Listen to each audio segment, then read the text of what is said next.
चलिए जी, मंत्र पाठ। कौन है?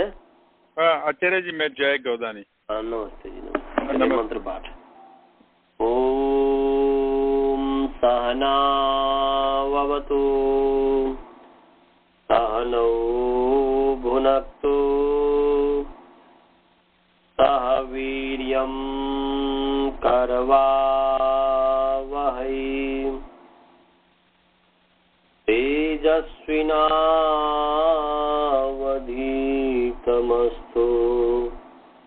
मा विद्विषावहै।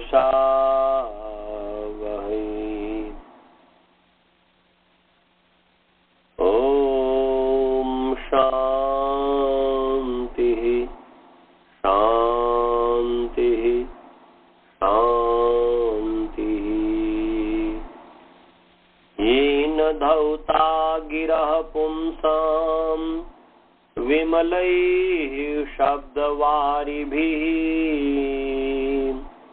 तमश्चाज्ञानजं भिन्नं तस्मै पाणिनये नमः। वाक्यकारं वरुरुचिं भाष्यकारं पतञ्जलिं पाणिनि सूत्रकारं च प्रणतोऽस्मि मुनित्रयम्। चलिए, आप सभी का प्रथमावृत्ति पाठ में स्वागत है। हमने बताया था कि याग राग की सिद्धि करके लाने के लिए इसमें से वासुदेवन जी और वो जो बहन जी हैं वसुधा बहन जी और सुनीता जी, ये जो है तीन भेजी थी, तीनों भेजे थे हमारे पास। हमने उसको देखा और सभी ने कोशिश किया।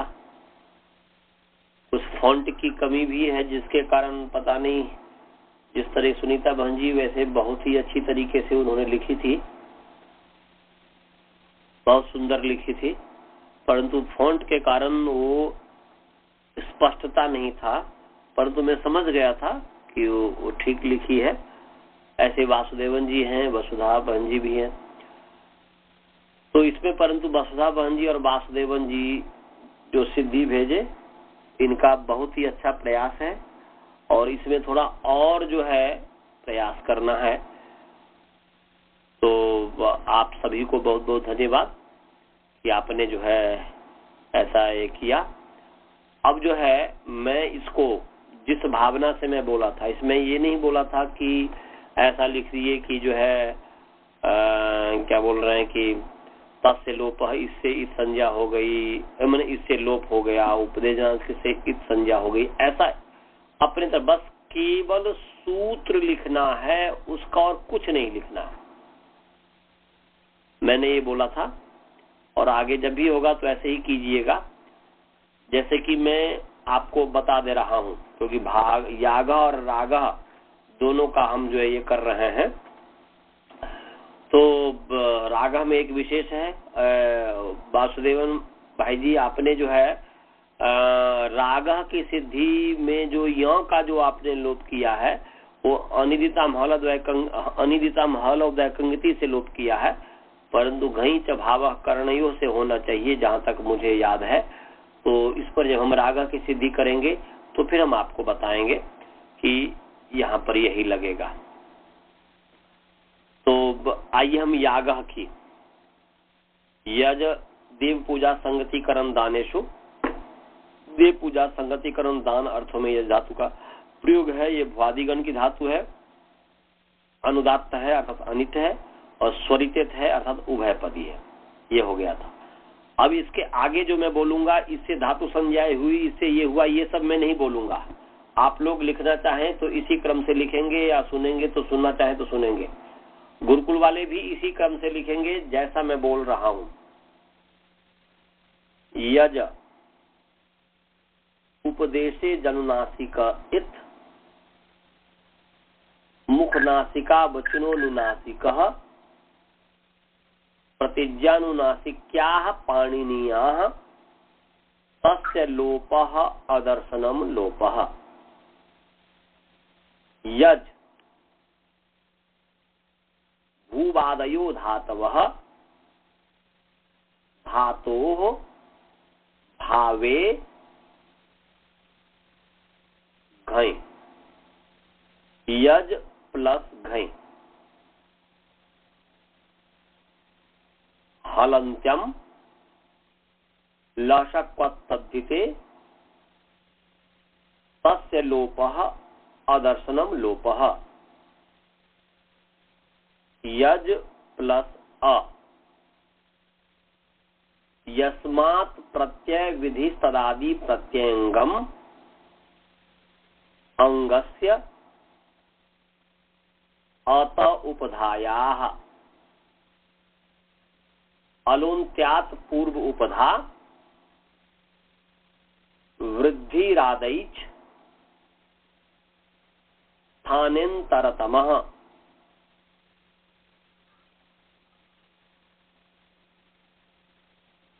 अकूह विसर्जनीयाः कंठ्याः एदैतौ कंठ तालव्यौ ओदौतौ कंठ्योष्ठ्यौ। याज प्लस अ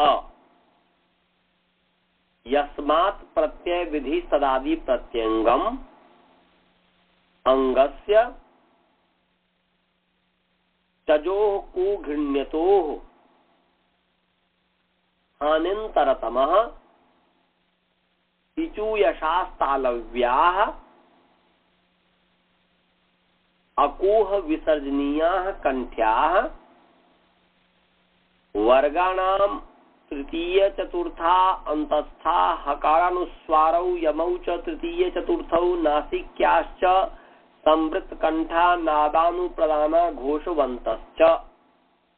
वर्गाणां प्रथम द्वितीयाः श विसर्जनीय जिह्वा मूलीयोपधमानीया यमौ च प्रथम द्वितीयौ विवृत कंठाः श्वासानुप्रदानाश्च घोषाः। एके अंतस्था अल्प प्राणा इतरे महाप्राणाः यथा तृतीया तथा पंचमाः आनुनासिक्यमेषामधिको गुणः। याग प्लस अ अतिहीनम परेण संयोज्यम याग कृत्तधित समासाश्च न्या प्रातिपदिकात् स्वौज समौट छस्ताभ्याम भिस् ङेभ्याम भ्यस् ङसीभ्याम भ्यस् ङसोसाम योसुप विभक्तिश्च सु औजस इति प्रथमा अम औट शस इति द्वितीया ताभ्याम भिस् इति तृतीया ङेभ्याम भ्यस् इति चतुर्थी ङसीभ्याम भ्यस् इति पंचमी ङस ओस आम इति षष्ठी ङी ओस सुप इति सप्तमी। प्रातिपदिकार्थ लिंग परिमाण वचन मात्रे प्रथमा सुपः द्वेकयोर्द्विवचनैक वचने बहुषु बहुवचनम। याग प्लस सु उपदेशे जनुनासिक इत मुखनासिका वचनोनुनासिकः प्रतिज्ञानुनासिक्याः पाणिनीयाः तस्य लोपः अदर्शनम लोपः। याग प्लस स अर्थात यागस सुप्तिंगंतम पदम पदस्य असजुषोरुः। याग प्लस रु उपदेशे जनुनासिक इत मुख नासिका वचनोनुनासिकः प्रतिज्ञानुनासिक्याः पाणिनीयाः तस्य लोपः अदर्शनम लोपः याग प्लस अर्थात यागर सुप्तिंगंतम पदम पदस्य खरवसानयोर विसर्जनीयः विरामोवसानम यागः इति सिद्धम। केवल मात्र इसमें हमने एक तरफ स्थिति, दूसरे तरफ जो स्थिति ज को ग हुआ, अ को आवृद्धि हुई, जहां पर जो स्थिति हुआ उसके आधार पर उसके आगे सूत्र लिखा। ये ऐसा हमने बोला था लिखने के लिए और आप लोगों ने प्रयास किया, बहुत बहुत धन्यवाद। तो इसी का जब भी आगे मैं बोलूं कि मैं कहूं व्याख्या सहित कीजिए, तब तो व्याख्या करते हुए करना है। सीधे मैं लिखूं कि इसकी सिद्धि कीजिए, तो फिर इस तरीके से करना है। समझ गए जी? आपको सभी को समझ में आ गया? वसुधाबन जी आपको समझ में आ गया? जी समझ गए जी। हाँ जी। और अनंत जी आपको समझ में आ गया? जी। और राज भल्ला जी आपको समझ में आया? अच्छा, जय गोदानी जी आपको समझ में आया? हाँ समझ में आ गया। हाँ, तो ऐसे ही करना। और गुरुकुल में सभी को समझ में आया? जब मैं बोलूंगा सिद्धि करने के लिए तो बस वो स्थिति और उसके आगे वो सूत्र लिखना है। गुरुकुल में सभी विद्यार्थी को समझ में आया? आप लोग जी तो कहते हो परंतु परिश्रम नहीं करते हो, मुझे पता है, परंतु क्या करें, नहीं परिश्रम करोगे तो आपकी हानि होनी है, मेरी तो हानि होनी नहीं है। हमारा कर्तव्य है पढ़ाना, और आप यदि नहीं पढ़ोगे तो आपकी हानि है। हालांकि अभी हमारे विद्यार्थी, एक जो विद्यार्थी अभी इंडिया गए हैं अनंत जी, तो कोशिश वो करेंगे कि हमने जो कुछ भी पढ़ाया अभी तक उसका आपको सीडी बना करके, और आपको सीडी और उसका जो इंस्ट्रूमेंट है, इक्विपमेंट है, वो दोनों खरीद करके भेज देंगे आपको। और आप जो है उसको बार बार सुनिएगा और सुन करके और फिर जो है उसका अभ्यास कीजिएगा। समझ गए गुरुकुल के विद्यार्थीगण? हेलो, क्या बोल रहे हैं? क्या चीज?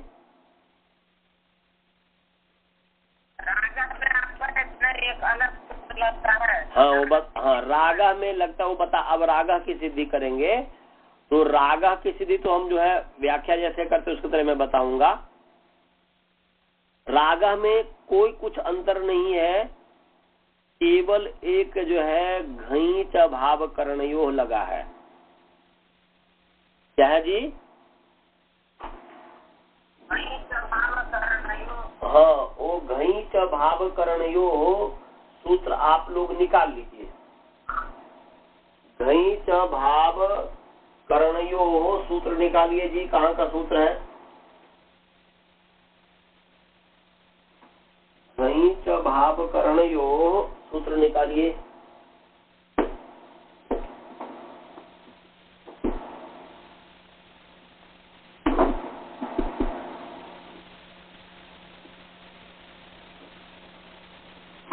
निकल गया?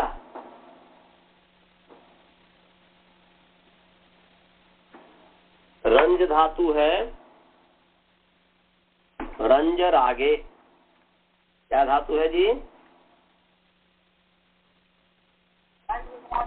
हाँ, रंज धातु है और वह राग अर्थ में है, रंजित करने अर्थ में है।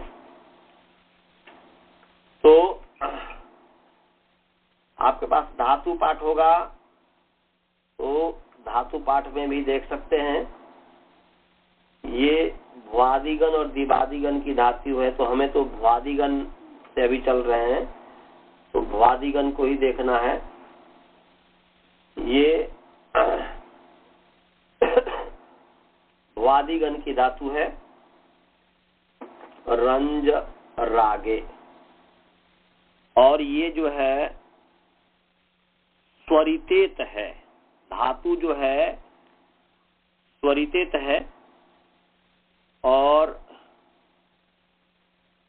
अनुदात्त धातु है। अनुदात्त धातु है,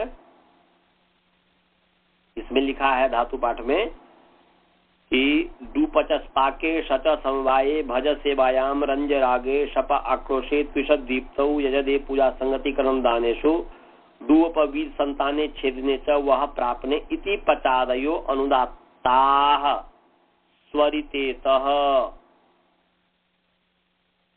सतिस्तु दात्तः। तो केवल शच जो धातु है वह उदात्त है। उस शच धातु को छोड़ करके जितने भी धातु है, मैं डूपचस, भज, रंज, शप, त्विष, यज, डूअप, वह, ये सभी जो है अनुदात्त है। तो कहने का अभिप्राय है कि रंज धातु अनुदात्त है और स्वरितेत है और भ्वादिगण की धातु है। विवादिगण की भी है, पर तभी भ्वादिगण को लेकर के चलते हैं। और इसमें जो है घई च भाव करणयो, आप लोगों ने सूत्र निकाल लिया घई च भाव करणयो। छठा अध्याय चतुर्थ पाद का है, डरते क्यों हो?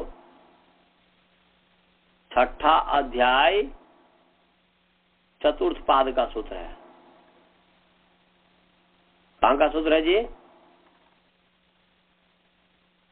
हेलो गुरुकुल के छठा अध्याय चतुर्थ पाद का सूत्र है ये। इस 25 नंबर सूत्र आसपास के सूत्र। कितने नंबर सूत्र है? 27 हाँ, तो 27 नंबर सूत्र है। छठा अध्याय चतुर्थ पाद का जो है 27 नंबर सूत्र है। तो सभी व्यक्ति जो है निकाल लीजिए। 27 नंबर सूत्र है घई च भाव करणयो हो, क्योंकि अब जो विशेष विशेष होगा उसी को जो है ये करेंगे।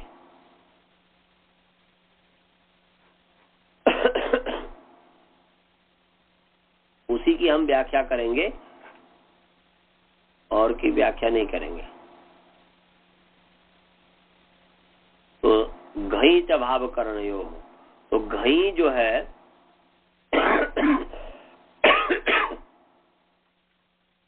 घई जो है सप्तमी विभक्ति एक वचन है। घई कौन सी विभक्ति है जी?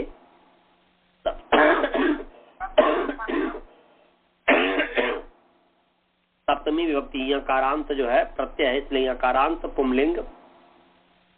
घई शब्द सप्तमी विभक्ति एक वचन है। चौ जो है अव्यय पद है।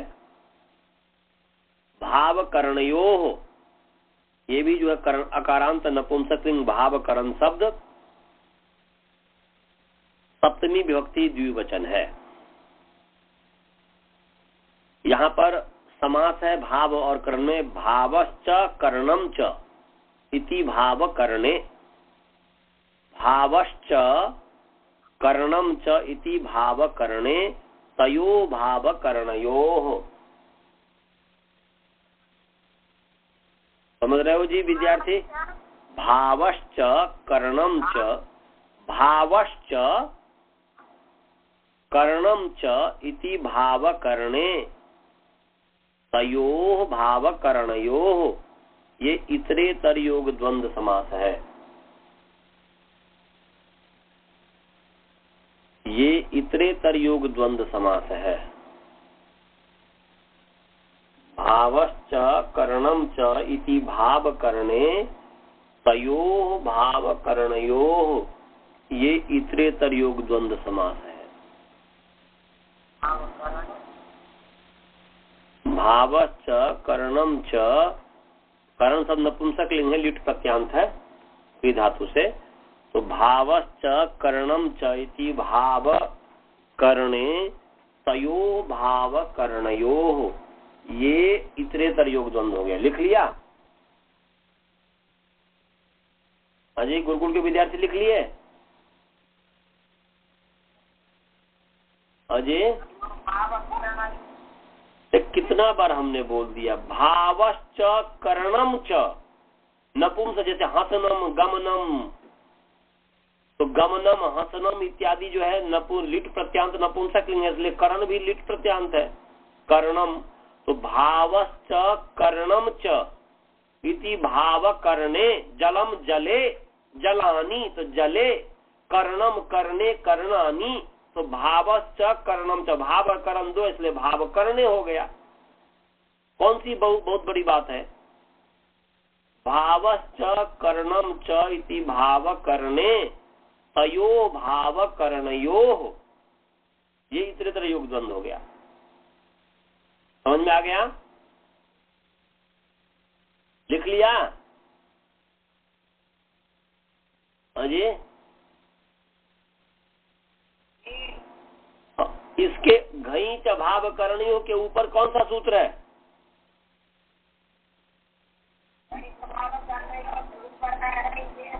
रईजे च, वेरी नाइस। तो इसमें से रईजे की अनुवृत्ति आ रही है। किसकी अनुवृत्ति आ रही है जी? समझ में आया? घई च भाव करणियों में रईजे की अनुवृत्ति आ रही है।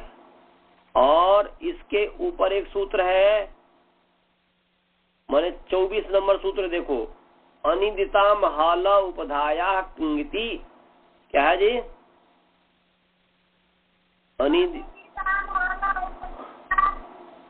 इसमें से उपधाया की अनुवृत्ति आ रही है। किसकी अनुवृत्ति आ रही है?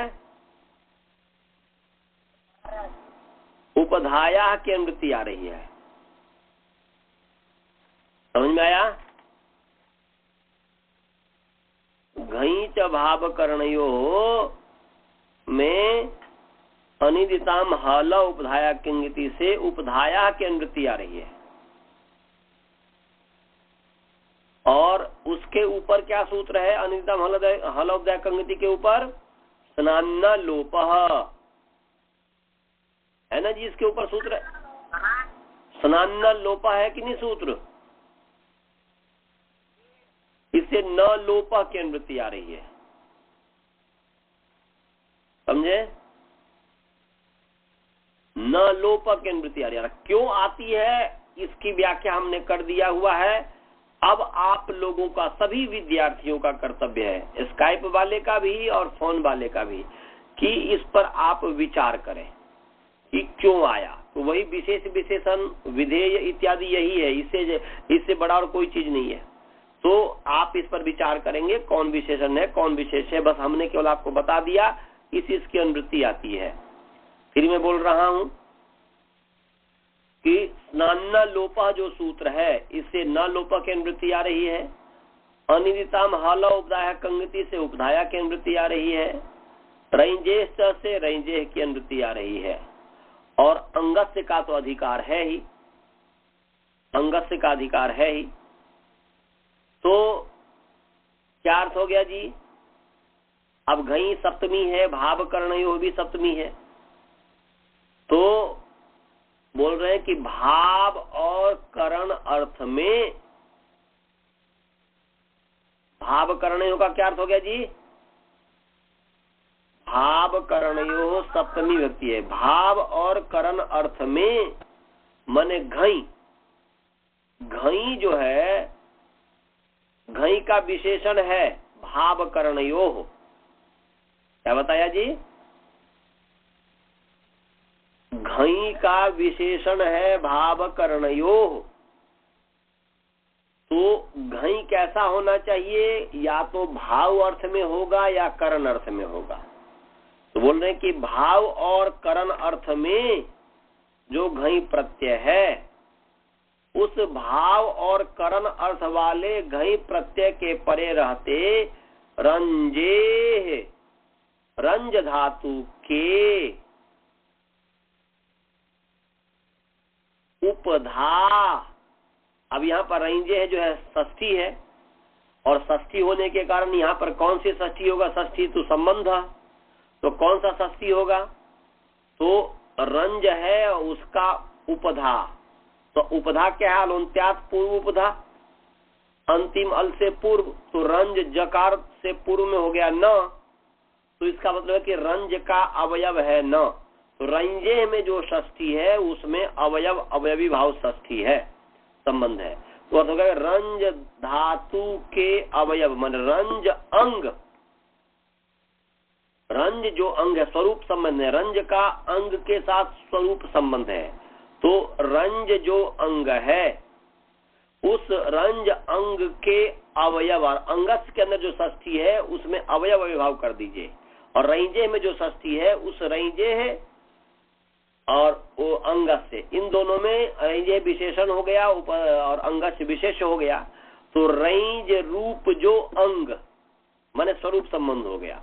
रंज रूप जो अंग, रंज रूप जो अंग उसके अवयव उपधा न लोप, न लोप में समास है, न से लोप न लोप, या न लोप को न अलग कर दीजिए, लोपा अलग कर दीजिए। नौ में जो है षष्ठी विभक्ति का लोप हो गया, उपाम सुलुक से लुक हो गया, तो यहाँ पर विभक्ति का लोप हो गया हुआ है, षष्ठी विभक्ति का लोप, इसलिए न का मतलब हुआ नस्य लोप, ऐसा भी कर सकते हैं।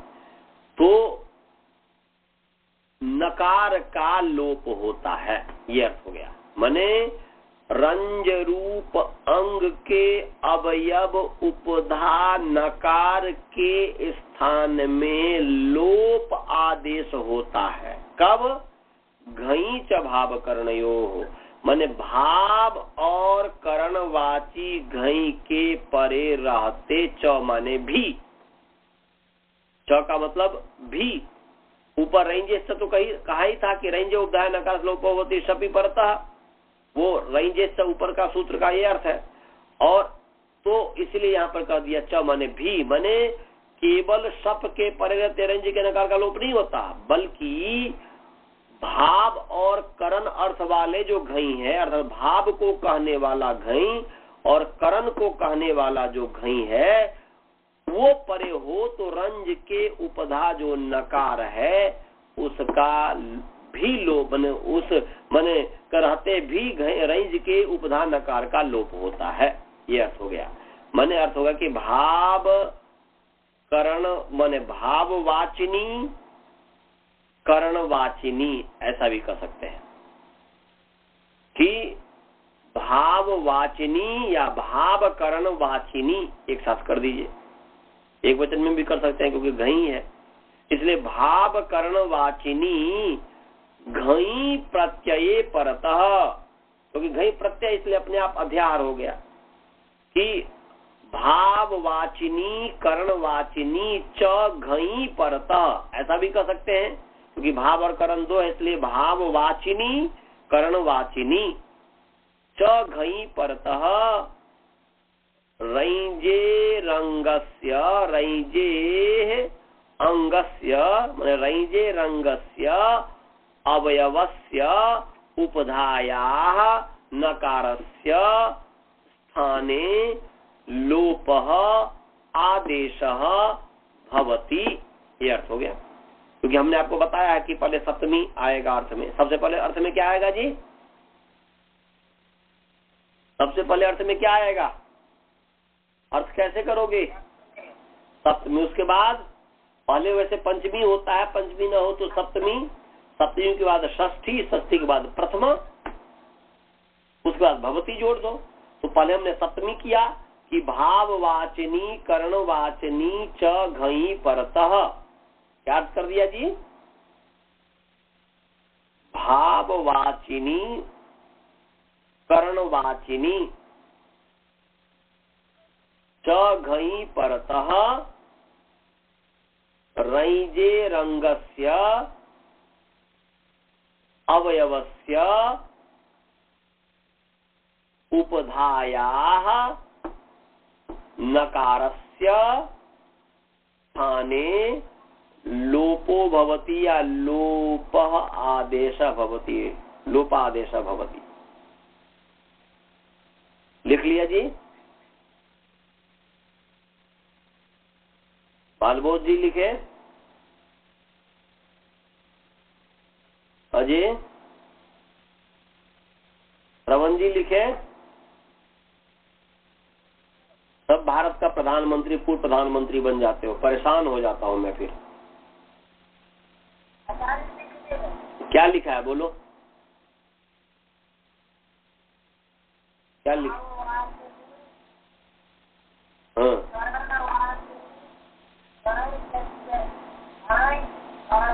है घई पर घई सप्तमी है ना, मैंने कहा कुछ जोड़ा, उसको भाव और करण को अलग अलग कर दिया कि भाव वाचिनी माने भाव को कहने वाले घई, वाची माने कहने वाले, भाव को कहने वाले घई और करण को कहने वाले घई। हिंदी में जैसे कहते वैसे भाव वाचिनी करण वाचिनी च घई परतः, हम हिंदी में जिसको कहते हैं कि भाव को कहने वाले घई और करण को कहने वाले घई, उसी को मैं संस्कृत बना दे रहा हूं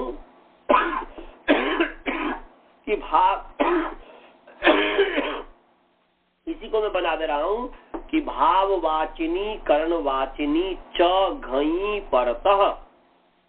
क्या बोल रहा हूं बोलो?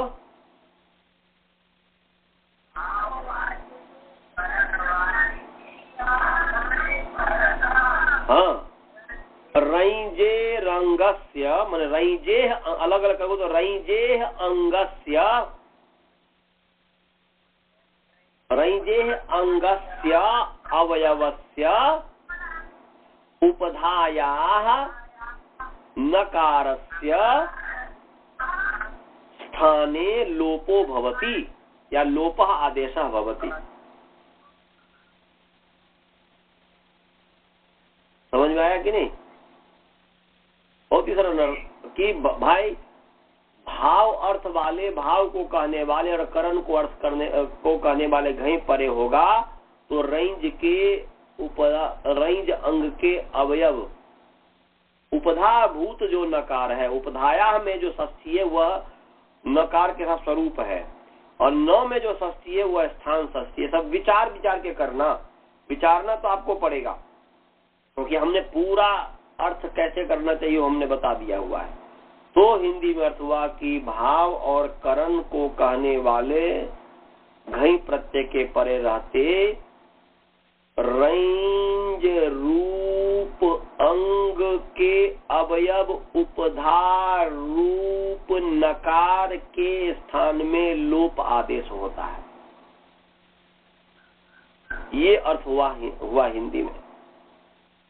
या रूप का मतलब है भूत, तो उसको ऐसा भी कह सकते हो कि घई भाव और करण अर्थ को कहने वाले घई प्रत्यय के परे रहते रंज भूत अंग के अवयव उपधा भूत नकार के स्थान में लोप आदेश होता है। ये हो गया। स्काइप में सभी को समझ में आया? स्काइप वाले सभी को समझ में आया? बसुदाबन जी आपको समझ में आया? वासुदेवन जी आपको समझ में आया? सभी को? राज भल्ला जी आपको समझ में आया? हाँ, मैंने पूरा छिलका छुड़ा के कहता हूँ, इसलिए जो है वो पूरे मस्तिष्क में चले जाना चाहिए। गुरुकुल में सभी को समझ में आया जी? हाँ, तो अब इसको घटाओ तो समझ में आ जाएगा। देखो, हम जो है रंज धातु है। क्या धातु है जी? रंज है, रंज धातु है। वैसे ही क्रम से उपदेश से लोप इत्यादि जो कुछ भी करना है सब वैसे ही करना, जैसे मैं याग में बता दिया और आगे बताया भाग में जो बताया वैसे ही सब होगा। इसमें केवल विशेष सूत्र विशेष जो सूत्र है वह केवल बस ये लगा है। तो रंज धातु है, घई प्रत्यय हो गया है, घई का सर्वा घई का लोप इत्यादि करके रंज अ है। अब अ घई है तो ये अ किस अर्थ में है? किस अर्थ को कह रहा है? रंज प्लस अ घई है, ये किस अर्थ को कह रहा है? किस अर्थ में घई प्रत्यय हुआ है? बालबोध बोलो, यहां पर किस अर्थ में घई प्रत्यय हुआ है? भागा की सिद्धि में घई प्रत्यय किस अर्थ में हुआ है? बता सकते हो? भाग याग त्याग, इसकी जो आपने सिद्धि किया, हमने जो बताया, तो उसमें किस अर्थ में घई हुआ है? घई प्रत्यय किस सूत्र से होता है बोलो? हाँ, तो यही तो मैं बोल रहा हूं तब से कि भाव अर्थ में घई हुआ है। किस अर्थ में घई हुआ है जी? तो रागा में भी रंज धातु से जो घई हुआ वो भी घई जो है भाव अर्थ में है। तो रंज प्लस अ जो है तो अ किसको कह रहा है? भाव को कह रहा है। किसको कह रहा है जी? तो भाववाची घई परे है कि नहीं? रंज के आगे जो है तो भाववाची घई परे है कि नहीं? भाव को कहने वाला अ है कि नहीं? रंज प्लस अ तो अ भाव को कहने वाला है कि नहीं? माने अ तो भाव को ही कह रहा है ना जी। तो भाव माने भाववाची घई परे हो गया। यहाँ पर कहीं पर करणवाची होगा, यहाँ भाववाची है। तो भाववाची घई परे है तो उस घई के परे रहते रंज की अंग संज्ञा है कि नहीं? यस्मात् प्रत्यय विधि तदादि प्रत्यंगम से अंग संज्ञा, और उस अंगस्य के अधिकार में घई भाव करना हुआ है। तो भाववाची यहाँ पर घई परे है और उसके परे रहते पूर्व में जो रंज अंग है उस रंज अंग के अवयव जो उपधा नकार है, अलुंत्यात् पूर्व उपधा अंतिम जो वर्ण है उससे पूर्व जो न है वास्तव में जो के कारण यो हो गया है, उस न का लोप हो जाता है। तो लोप हो गया तो बन गया रज प्लस अ। क्या हो गया जी? रज, हाँ रज प्लस अ हो गया। उसके बाद कोई भी अलग से सूत्र नहीं लगा है। जैसे भाग की सिद्धि, जैसे त्याग की सिद्धि, जैसे याग की सिद्धि, वैसे ही राग की सिद्धि। केवल इसमें घई चभाव करने ही लगा है। इसीलिए राग की सिद्धि करके जो भी स्काई वाले हैं, यदि आप करके हमें दिखाएंगे, राग की सिद्धि करके लाइएगा। जैसे आपने कल हमें दिखाया तो मैं देखा, तो हो सके तो लाइएगा। और गुरुकुल में भी राग के सभी सिद्धि का आप लोग अभ्यास कीजिएगा। गुरुकुलवासी सभी को समझ में आ गया जी? कोई शंका तो नहीं राजभल्ला जी?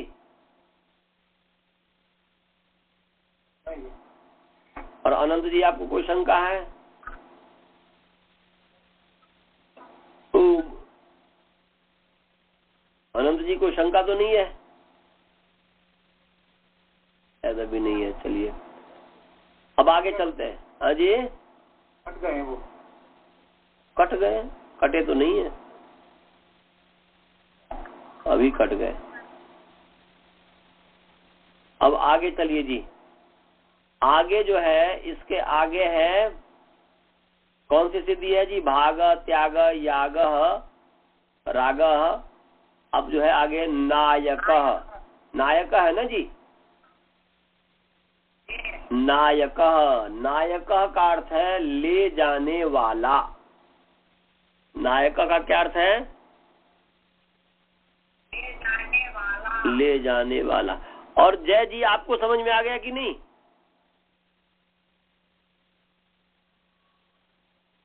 जय जी। आचार्य जी मैं बाहर हूँ थोड़ा, तो मैं बोल नहीं सकता। ठीक है, समझ गया मैं। ठीक है, समझ गया। तो नायक, अब आगे चलते हैं। नायक का अर्थ है ले जाने वाला। और णीय धातु है। णीय धातु, णीय धातु है। ट ठ ड ढ ण, ण में दीर्घ इकार नी, च छ ज झ य हलंत, णीय। क्या बताया? णीय। य नहीं बोले वो क्या? च छ ज झ य हलंत, ण दीर्घ इकार नी य हलंत। क्या हुआ? हाँ, णीय धातु। तो णीय प्रापणे क्या है जी? धातु, पूरा धातु णीय प्रापने क्या है? णीय प्रापणे प्रापणे णीय प्रापणे प्रापणे णे णे णे प्रापणे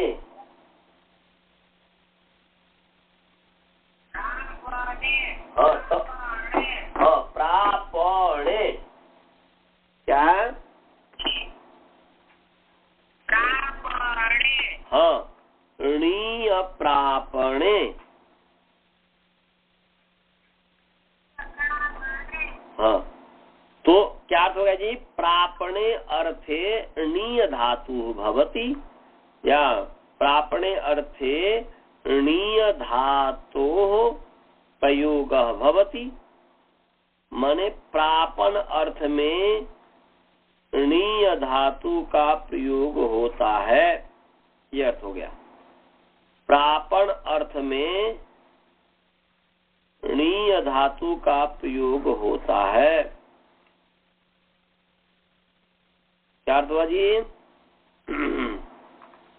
प्रापण अर्थ में णीय धातु का प्रयोग होता है। हाँ, ये अर्थ हो गया कि प्रापण अर्थ में णीय धातु का प्रयोग होता है।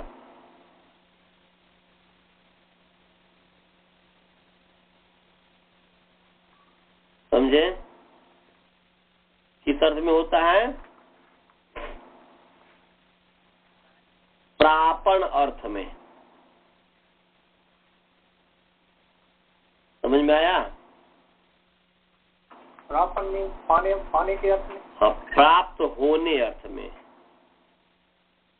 पहुंचाना, पहुंचाना, प्राप्त होना, मार्ग दिखाना, पाना, मिलना, ले जाना, ये सब अर्थ है प्रापण का। प्रापण का क्या अर्थ है जी? पहुंचाना,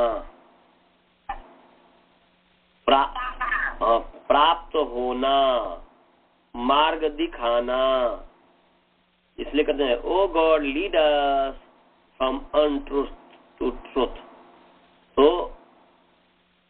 वहां पर जो है लीड अस, मार्ग दिखाना अर्थ हो गया णीय धातु का। तो मार्ग दिखाना, पहुंचाना, प्राप्त होना, पाना, मिलना, ले जाना, ये सब है प्रापण का अर्थ।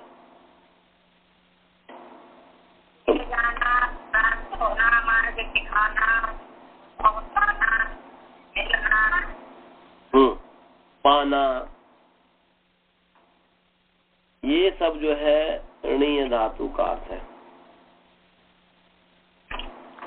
समझे? ये और ये भ्वादिगण की धातु है। कहाँ की धातु है?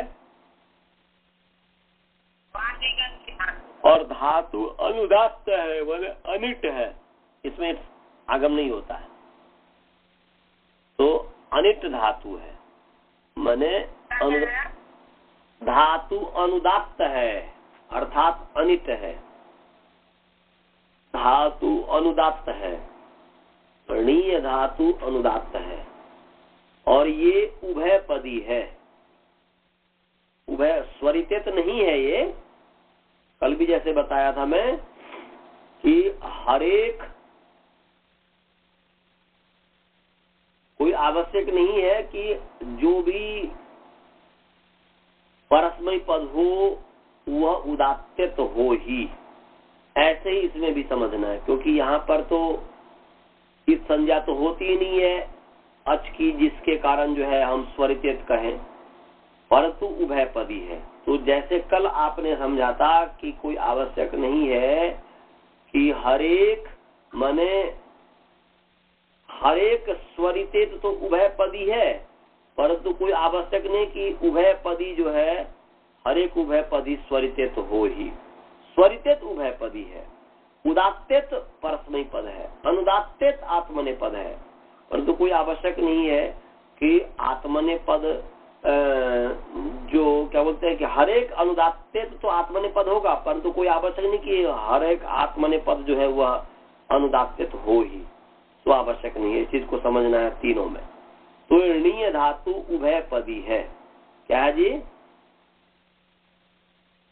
णीय धातु, इसमें नयति नयत नयंती भी बनेगा, नयते नयते नयंते भी बनेगा। दोनों आत्मने पद में भी बनेगा, परस्मैपदी पद में भी बनेगा। समझ में आ गया? हाँ, तो ये उभय पदी धातु है। अब यहाँ पर णीय जो धातु है, इसमें यों की इस संज्ञा हलंत्यम से हुई है। किससे हुई है जी?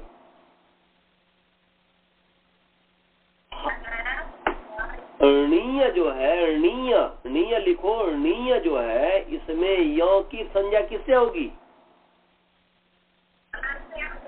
हाँ, हलंत्यम का क्या अर्थ है? हलंत्यम का क्या? तो उपदेश, णीय जो उपदेश है, और णीय उपदेश है कि नहीं जी? आद्योच्चारण है और अंतिम हल है य। णीय धातु का अंतिम हल क्या है? य। तो णीय उपदेश का अंतिम हल है य, तो उसकी संज्ञा, इसलिए उपदेशे अंत्यम हल इत्यात्। उपदेश जो णीय, उसका अंतिम जो हल य, उसकी संज्ञा हो गई, वो इत हो गया। और इस संज्ञा होने से क्या हो गया? तस्य लोपः। इस संज्ञा होने से क्या हुआ जी? संज्ञा का प्रयोजन यहाँ पर क्या है? लोप। हाँ, लोप प्रयोजन है। तो लोप प्रयोजन है, तो लोप हो गया तस्य लोपः से। लोप, लोप क्या है? अदर्शनम लोपः। तो प्रसक्तस्य अदर्शनम लोप संयम स्यात्। हो करके जो न रहे ऐसे अदर्शन का नाम लोप है। प्रध्वंसा भाव यहाँ पर है।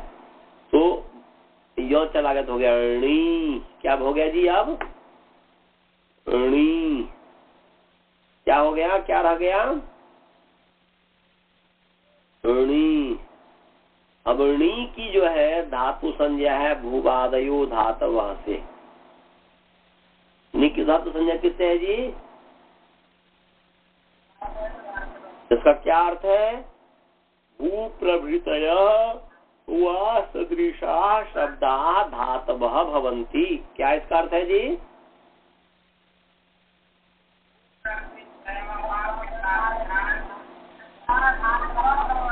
हाँ, भू प्रभृतयः वा सदृशाः शब्दाः धातवः भवन्ति। भू इत्यादि वा जैसे शब्द धातु होते हैं। क्या अर्थ हो गया जी? भू इत्यादि, मतलब भू इत्यादि वा जैसे शब्द धातु होते हैं। क्या हिंदी अर्थ हुआ? बोलो। हाँ, वेरी नाइस। भू इत्यादि वा जैसे शब्द धातु होते हैं। वा का मतलब क्या है? क्रिया। वा का मतलब क्या है जी? क्रिया। इसका मतलब हुआ कि भू इत्यादि क्रिया को कहने वाले शब्द धातु होते हैं। क्या अर्थ हो गया जी? भू इत्यादि क्रिया को कहने वाले शब्द धातु होते हैं। क्या अर्थ हो गया?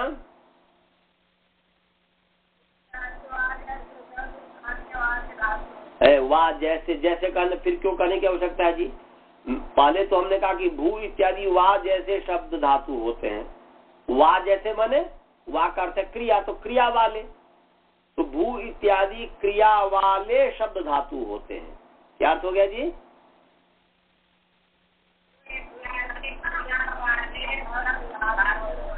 हाँ, माने क्रिया वाले, माने क्रियावाची, क्रिया को कहने वाले।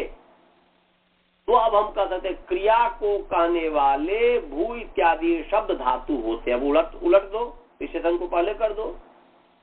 क्रिया को कहने वाले भू इत्यादि शब्द धातु होते हैं।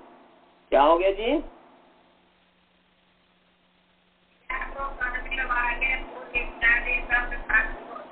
बहुत सुंदर। इसी को कह दिया क्रियावाचिनो भ्वादयो धातवः स्युः या भवन्ति क्रियावाचिनो भ्वादयः धातु संज्ञका भवन्ति या धातवः भवन्ति। माने क्रियावाची भू इत्यादि शब्द धातु होते हैं, अर्थात क्रियावाची क्रिया को कहने वाले भू इत्यादि शब्दों की धातु संज्ञा होती है। तो णी जो है क्रिया को कह रहा है कि नहीं? णी किस क्रिया को कह रहा है? प्रापण क्रिया को कह रहा है। किस क्रिया को कह रहा है जी? हाँ, णी जो है प्रापण क्रिया को कह रहा है, अर्थात पहुंचाना, प्राप्त होना, ले जाना, पाना, ये जो है इस अर्थ को कह रहा है। तो क्रिया को प्रापण क्रिया को कह रहा है, इसीलिए क्रियावाची भू इत्यादि शब्द है। णी क्रियावाची शब्द है, इसलिए इसका नाम धातु हो गया। समझ में आ गया? और धातु होने से एक सूत्र है णोनः। क्या सूत्र है जी? धातु होने से धातु का अधिकार चला, उस धातु के अधिकार में णोनः। ये 6ठा अध्याय पहला पाद का धातु सूत्र है, निकालो। अच्छा अध्याय का पहला पाद का धातु सूत्र होगा।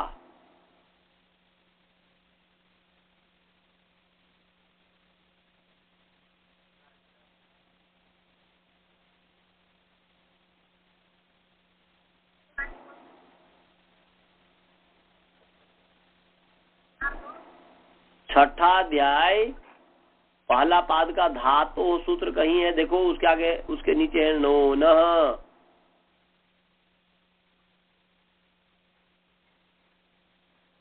निकालो।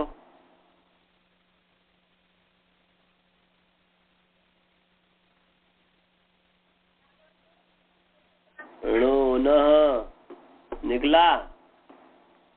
मेरा कितना है? 63। हाँ, तो 63 नंबर सूत्र है जी, निकालो। 63 नंबर सूत्र है।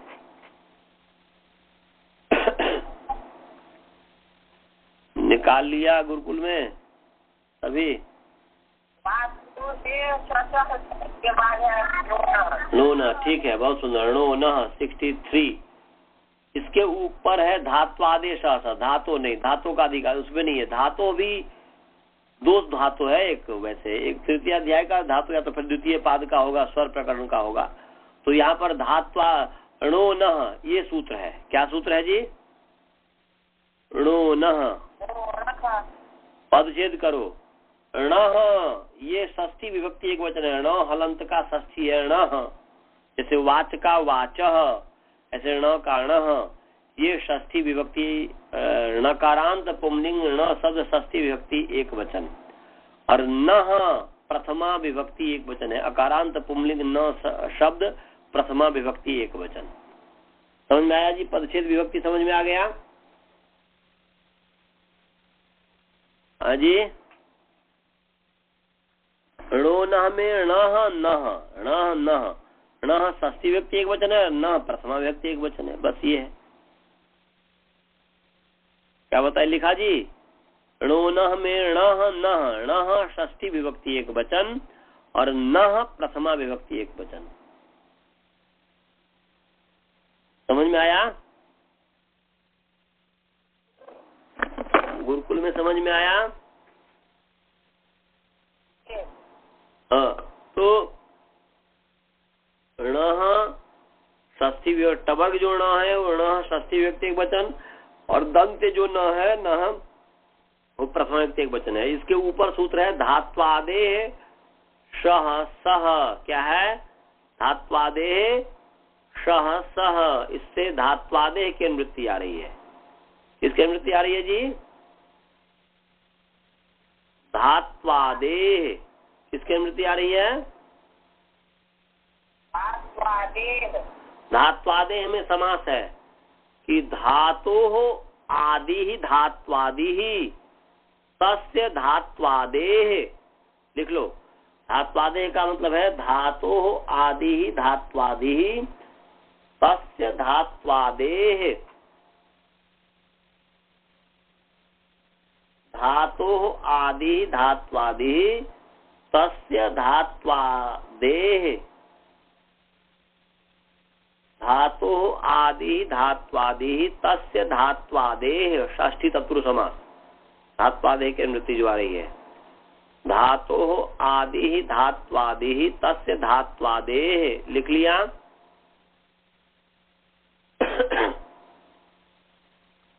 धातोः आदि धात्वादिः, तस्य धात्वादेः, लिख लिया जी। हाँ, जोर से बोलो ना। हाँ, क्या लिखे हो?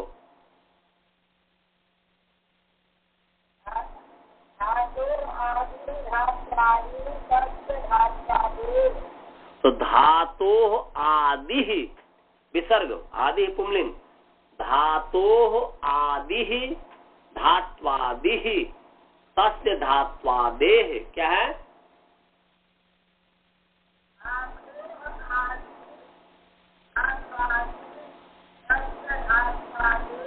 वेरी नाइस, ये हुआ।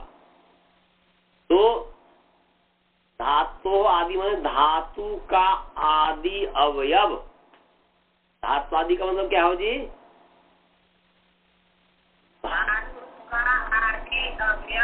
अवयव। आदि माने आद्य अवयव है। तो अणः षष्ठी है, तो क्या हो गया? धात्वादे अणः नः भवति। क्या हो गया जी? अर्थ हो गया धात्वादे अणः नः भवति। पहला अणः षष्ठी है, तो ये अन्वय हो गया। धात्वादे अणः नः भवति। क्या हो गया जी?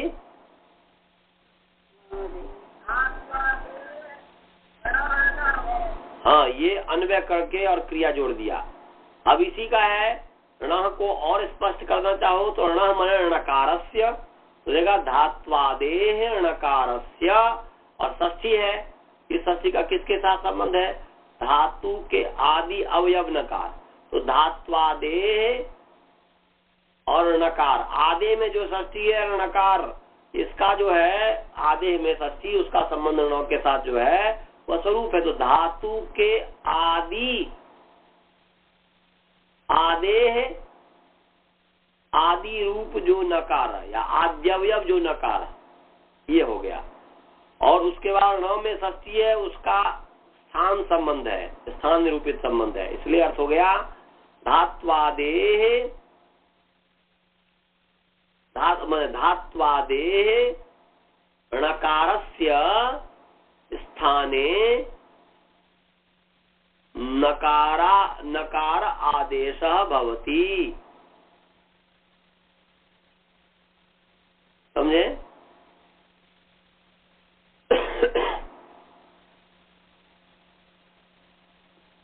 अर्थ हो गया कि धात्वादेः णकारस्य स्थाने नकार आदेशः भवति। लिख लिया? धात्वादेः णकार, कट गया, चलो। धात्वादेः णकारस्य स्थाने नकारः भवति। धात्वादेः णकारस्य स्थाने नकारः भवति। बसदाबन जी लिख लिया आप? जी लिख लिया। क्या लिखी? धात्वादेः नकारस्य स्थाने नकारादेशः भवति। वेरी नाइस, नकारादेशः भवति। अब इसमें जो है मुझे याद आ रहा है महाभाष्य में और जो परिभाष्य चंद्रशेखर जो नागेश भट्ट जी का मैं पढ़ा हूँ, तो उसमें या कहीं न कहीं ये जो है महाभाष्य का सिद्धांत है कि ये जो धातु के आदि नकार का जो नकार होगा वो उपदेश अवस्था में ही होगा। किस अवस्था में होगा? उपदेश अवस्था में। उपदेश अवस्था में ही होगा। इसीलिए हमने जो यौ की जो इत संज्ञा की है, वो यों की संज्ञा न करके, पहले हमने यों की संज्ञा कर दी ना जी, वो न करके पहले णीय इसी अवस्था में, मैंने उपदेश अवस्था में ही ण को न कर दीजिए णोन से, मैंने पहले धातु संज्ञा कर दीजिए। णीय की जो है धातु संज्ञा भूवादि धातु और धातु संज्ञा होने से णोन, इससे ण को न कर दीजिए। उसके बाद जो है हलंत्यम से यों की संज्ञा और तस् लोप से लोप कर ही बचेगा। इसमें थोड़ा अंतर ये कर, मैंने इसमें भेद समझ लीजिएगा। गुरुकुल में समझ में आया लोगों, आप लोग को ब्रह्मचारी समझ में आया? मैंने हमने जो आपको कराया था णीय में पहले यों की संज्ञा कर दिया था, वो भी उपदेश अवस्था में ही होता है और ये भी उपदेश अवस्था में ही होता है, दोनों। माने हालांकि आप कुछ भी कर दो, उपदेश अवस्था में नोना होता है, उपदेश अवस्था में हलंत्यम होता है, दोनों उपदेश अवस्था में होता है। इसलिए आप कर भी दोगे तो कोई ऐसी बात नहीं है, कर दो कोई ऐसी बात नहीं है। आप पहले हलंत्यम से संज्ञा कर दोगे, तस् लोप से लोप कर दोगे, तब भी कोई बात नहीं, क्योंकि वो उपदेश अवस्था में णोना भी उपदेश अवस्था में करता है और यों की संज्ञा भी उपदेश अवस्था में करता है। इसीलिए अब ये हो सकता है कि भाई उपदेश अवस्था में दोनों कर रहा है, णोना भी उपदेश अवस्था में कर रहा है और हलंत्यम भी उपदेश अवस्था में कर रहा है, तो उसमें से कौन सा करें? तो एक सूत्र है विप्रतिषेधे परम कार्यम। क्या है जी? तो विप्रतिषेधे परम कार्यम कहता है कि पर वाला बलवान होता है, तो इसलिए णोना ही कर दो। अभी व्याख्यान हमने किया स्थिति को देखते हुए तो यही पता चला कि णोना कर दो पहले, क्योंकि हलंत्यम भी प्राप्त है तो वो भी उपदेश अवस्था में कर रहा है, णोना भी प्राप्त है, न कोणा भी प्राप्त है, वो भी उपदेश अवस्था में कर रहा है। तो उसमें से पहले कौन सा करें, क्रम क्या रखें? तो विप्रसिद्धे परम कार्यम में पर वाला माने पूर्व पर नित्यांतरंगापवादानाम उत्तरोत्तरम बलीय, ये परिभाषा है, लिख लो। पूर्व पर नित्यांतरंगापवादानाम उत्तरोत्तरम बलीय, लिखो।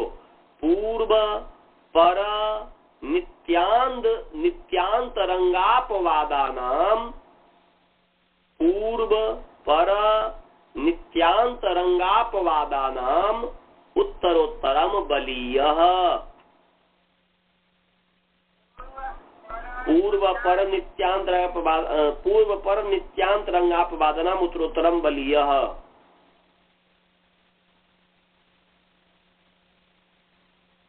पूर्व पर नित्यांतरंगापवादानाम उत्तरोत्तरम बलीय।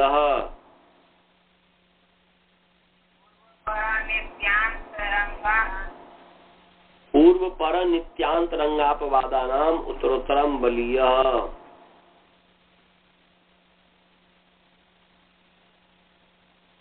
तो पूर्व से पर बलवान होता है, पर से नित्य बलवान होता है, नित्य से अंतरंग बलवान होता है, अंतरंग से अपवाद बलवान होता है, ये क्रम है।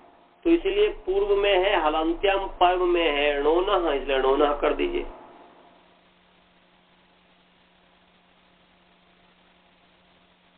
और नित्य होता है कृताकृत संज्ञेयो विधि स नित्य हो, तो नित्य के संबंध में बताएंगे। करने पर भी न करने पर भी जो विधि हो वो नित्य होता है। तो यहाँ पर बस वो नित्य को अभी मत समझिए, इतना ही मोटे रूप में समझिए कि पूर्व में हलंत्यम, पर में णोनः, तो णोनः पहले कर दीजिए, फिर भुवादि धातुभः, मैंने भुवादि धातुभः णोनः, फिर जो है यहाँ पर हलंत्यम तस् लोपा दशनम लोपा, ये करेंगे तो नी बच जाएगा। उसके आगे हम कल सिद्धि करेंगे। अब समय हो गया है, यदि किन्हीं को यदि कोई प्रश्न हो तो पूछ सकते हैं, नहीं तो मंत्र पाठ। कोई प्रश्न है?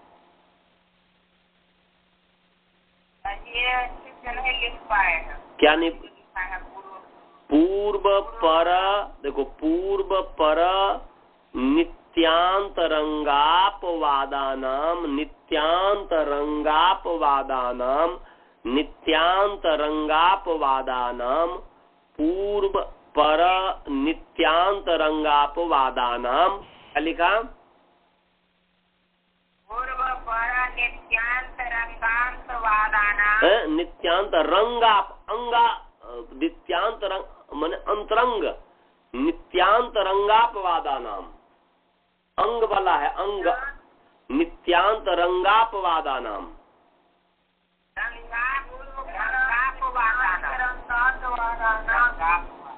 रंगापवादा नाम माने पूर्व पर नित्यांत रंगापवादा नाम पूर्व पर नित्यांत रंगापवादा नाम पूर्व पर नित्यांत रंगापवादा नाम उत्तरोत्तरम बलीयः क्या लिखा बलीयः माने बलवान होता है उत्तरोत्तर पूर्व से पर से नित्य नित्य से अंतरंग अंतरंग से अपवाद उत्तरोत्तर सबसे अधिक बलवान अपवाद होता है एक्सेप्शन होता है। तो चलो और कुछ पूछना है? आचार्य जी ये परिभाषा बताई परिभाषा है जी। हाँ ये सिर्फ सूत्र के अर्थ करने के लिए होती है या लौकिक में भी होती है? लोक में भी होता है कि? अच्छा ठीक है। लौकिक ये लौकिक परिभाषा है। अच्छा अच्छा सबसे अधिक अपवाद है ना जी। हाँ हाँ समझ गया। एक्सेप्शन जो होता है सबसे अधिक बलवान होता है। हाँ ठीक है। अब जैसे मान लीजिए अंतरंग कार्य अब जैसे व्यवहार में क्या होता है कि अब जो भाई जो नित्य होना हो तो पहले कर दो या उससे भी ज्यादा जो अंतरंग कार्य जो होता है जैसे मान लीजिए अभी मैं पढ़ा रहा हूँ और मुझे जो है बहुत जोर से जो है कोई इस तरीके का ये हो जाए तो फिर मैं सबको छोड़ करके मैं उस काम को पहले करूंगा ना। हाँ हाँ समझ गया। हाँ और सबसे अधिक एक्सेप्शन होता है अपवाद होता है तो ये लोक से ही पता चल जाता है। अच्छा चलिए मंत्र पाठ करें जी। ओम पूर्णमदः पूर्णमिदं पूर्णात् पूर्णमुदच्यते पूर्णस्य पूर्णमादाय पूर्णमेवावशिष्यते। ओम शांति शांति शांति। नमस्ते नमस्ते। तैयार अच्छे से कीजिएगा गुरुजी अभी नहीं है मतलब नहीं कि तैयारी नहीं कीजिएगा। ठीक है रख रहा हूँ।